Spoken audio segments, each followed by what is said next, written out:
Pada sesi kali ini akan saya pergunakan untuk menjawab beberapa pertanyaan seputar pengetahuan tentang laptop. Pertanyaan yang pertama, mengapakah kinerja mikroprosesor untuk laptop dirancang lebih rendah dari versi desktopnya? Pertanyaan yang kedua, bagaimanakah cara mengetahui laptop yang efisien energi? Dan pertanyaan yang ketiga, mengapa ketahanan baterai laptop tidak konstan? Kadang hanya 90 menit, kadang bisa lebih, misalnya mencapai hingga 150 menit.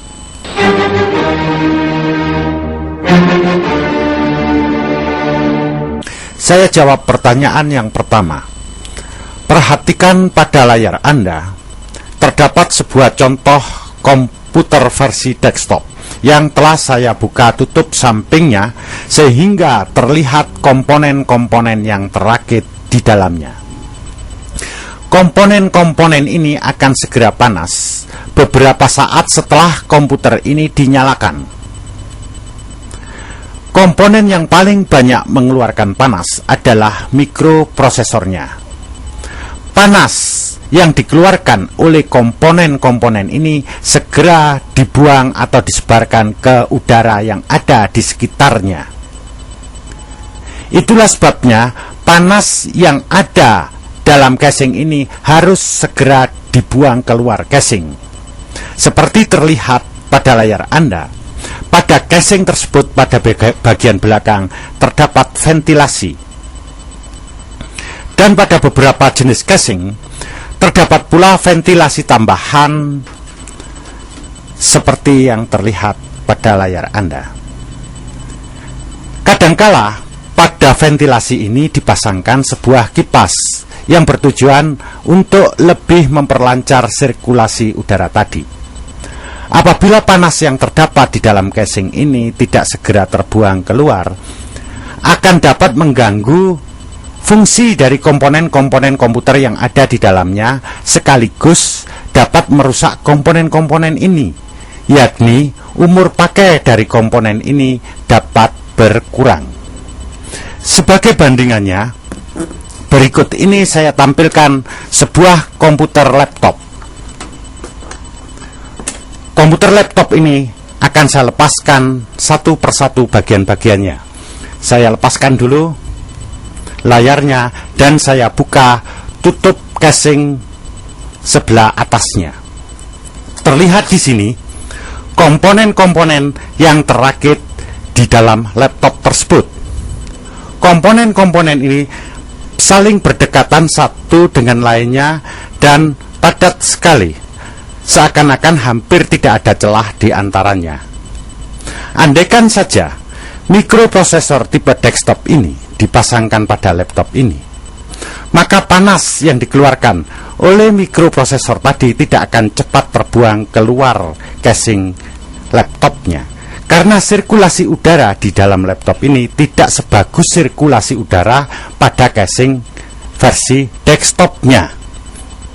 Dan panas yang terkumpul di dalam laptop ini dapat mengganggu dan merusakkan komponen yang ada. Itulah sebabnya perusahaan produsen mikroprosesor untuk laptop selalu mendesain mikroprosesor baru yang mengeluarkan panas yang rendah. Terdapat beberapa cara untuk membuat mikroprosesor yang menghasilkan panas yang rendah. Salah satu di antaranya dan yang sering digunakan oleh para produsen mikroprosesor adalah mengurangi fitur dari mikroprosesor tersebut. Misalnya saja mengurangi clock speed-nya, mengurangi besar FSB-nya, mengurangi kapasitas dari case memorinya. Dengan pengurangan fitur-fitur tadi, maka kebutuhan daya mikroprosesor menjadi rendah. Secara otomatis panas yang dikeluarkan oleh mikroprosesor menjadi berkurang. Dengan demikian keselamatan dari laptop itu bisa terpelihara. Sebagai efeknya atau sebagai akibatnya, akibat pengurangan fitur tadi, maka kinerja mikroprosesor laptop ini menjadi lebih rendah dibandingkan versi desktopnya? Inilah jawaban dari pertanyaan yang pertama. Sebagai informasi tambahan, setiap produsen mikroprosesor biasanya memasukkan fitur-fitur teknologi tertentu ke dalam mikroprosesor untuk laptop tersebut. Fitur teknologi tersebut berfungsi untuk penghematan daya. Sebagai contohnya, Intel memasukkan fitur teknologi ACE atau Enhanced Intel Speed Step ke dalam mikroprosesor laptopnya. Teknologi tersebut bekerja sebagai berikut. Apabila mikroprosesor mendapatkan beban yang tinggi, maka dia akan bekerja menggunakan clock speed normalnya, sehingga daya yang dibutuhkan juga tinggi.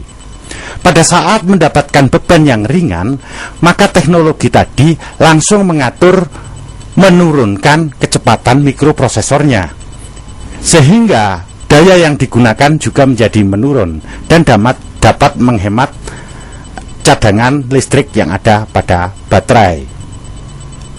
Jadi di sini besarnya daya yang digunakan disesuaikan dengan beban kerjanya.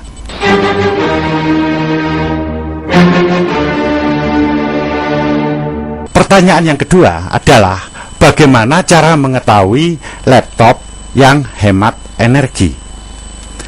Perlu saudara ketahui bahwa mikroprosesor mobile yang biasa digunakan untuk laptop itu ada beberapa versi, yaitu versi standar voltage, versi medium voltage, versi low voltage, dan versi ultra low voltage. Masing-masing versi ini memerlukan daya yang berbeda-beda. Yang terendah adalah yang ultra low voltage atau versi yang low voltage. Biasanya pada mikroprosesor yang versi standar voltage ditandai dengan kode huruf T di depan kode angka dari nama mikroprosesornya. Sebagai contohnya, Core 2 Duo T9550. Maka mikroprosesor ini pasti memiliki atau membutuhkan daya kurang lebih antara 30 sampai 39. Sedangkan mikroprosesor yang di depan kode angkanya ditandai dengan huruf P, misalnya Core 2 Duo P7450, maka mikroprosesor tersebut pasti membutuhkan daya pada kisaran 20 hingga 29 watt. Sedangkan yang versi low voltage biasanya ditandai dengan kode huruf L di depan kode angkanya, misalnya Core 2 Duo L7400. Mikroprosesor versi low voltage ini membutuhkan daya antara 12 watt hingga 19 watt. Dan yang ultra low voltage biasanya ditandai dengan kode huruf U di depan kode angka nama prosesor tersebut, misalnya Core 2 Duo U7600 atau Core 2 Duo SU9600. Kebutuhan dayanya 11,9 watt atau kurang dari nilai ini. Kemudian pertanyaannya, bagaimana untuk mengetahui prosesor ini? Anda bisa menggunakan bantuan software. Terdapat beberapa software tertentu, misalnya Sysoft Sandra atau AIDA 64 dan lain sebagainya, di mana software ini dapat digunakan untuk memeriksa mikroprosesor yang ada di dalam laptop. Jika mikroprosesor tersebut memiliki kode-kode semacam ini, maka Anda dapat mengetahui dia jenis ultra low voltage, atau medium voltage, atau standar voltage.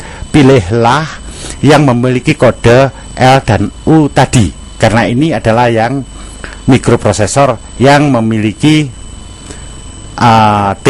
nilai TDP rendah dan memerlukan daya yang rendah.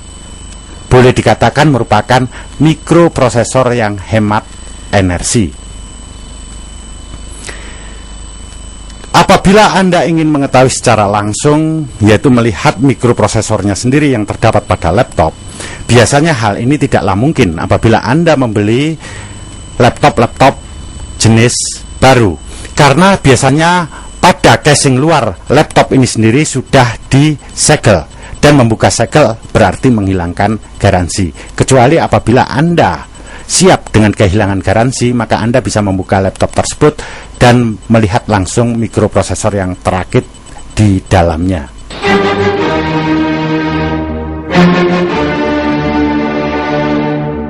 Pertanyaan yang ketiga. Pertanyaan yang ketiga adalah, mengapa ketahanan baterai laptop tidak konstan? Kadang hanya 90 menit, kadang bisa mencapai 150 menit. Seperti yang saya jelaskan tadi, apabila Anda menggunakan laptop Anda pada beban kerja yang tinggi atau load yang berat, maka daya yang digunakan akan semakin besar. Dengan demikian, cadangan listrik pada baterai akan lebih cepat habis. Namun, apabila Anda menggunakan beban yang ringan, maka daya yang dibutuhkan oleh mikroprosesor tadi juga menjadi berkurang atau lebih kecil, sehingga cadangan listrik di dalam baterai akan lebih awet. Jadi di sini, lama tidaknya baterai itu bisa digunakan atau ketahanan dari baterai itu sangat bergantung pada beban kerja laptop tadi. Semakin berat beban kerjanya, semakin cepat cadangan listrik yang ada pada baterai akan habis. Namun semakin ringan beban kerja yang digunakan oleh laptop tadi akan mengakibatkan cadangan listrik pada baterai semakin awet. Nah, di sini perlu saya ingatkan kepada saudara-saudara, jika akan membeli sebuah laptop, sesuaikan dengan keperluannya. Untuk apa laptop itu kelak akan digunakan? Ingatlah di sini, kesalahan pemilihan laptop dapat mengakibatkan penyesalan di kemudian hari.